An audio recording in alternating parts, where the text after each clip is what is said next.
Turning now to a suicide bombing attempt in Somalia. It's an American who's accused of carrying out that attack. It happened in Mogadishu, the lawless capital of Somalia. CNN's Chris Welsh is in Minneapolis today, which is the largest Somali-American community in this country. So, Chris, you've talked to a number of leaders in this community there, at least one saying that he's convinced that he knows the bomber's identity. What more are we hearing about that?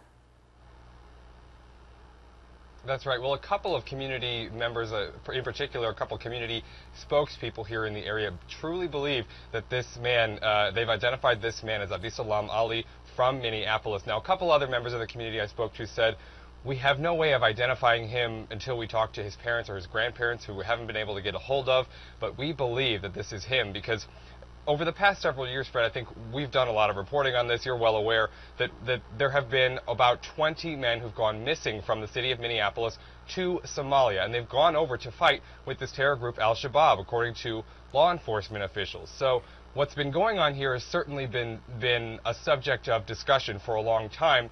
Folks here in the community, though, say this man went with a group of other young men in about 2008, around November of 2008.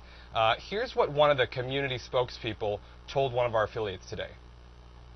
As far as I know, he left here 2008, November the 4th. I think that before the election or after the election of Obama. And he got married. He was militant on the street fighting. And this is not the first one that he engaged in a combat with Somali government.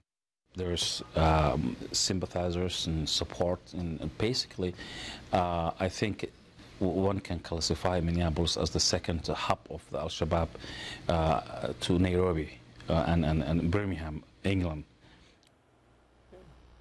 Okay, so he's talking about Minneapolis being a primary hub for this terror group?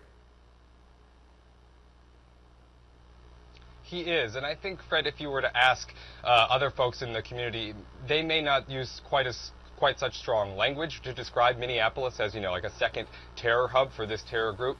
But on the flip side of that, this is certainly an area of the country with the most Somali population outside of Mogadishu. So they do call it Little Mogadishu. But as to whether there's that much of a terror cell here, I think, authorities and FBI officials would be the ones to really answer that question. But folks here are certainly scared because, 20 men missing going over to fight, for a terror group is certainly not something that anyone wants to have associated with their city. So this is a subject that's been on a lot of people's minds for a long time, Fred.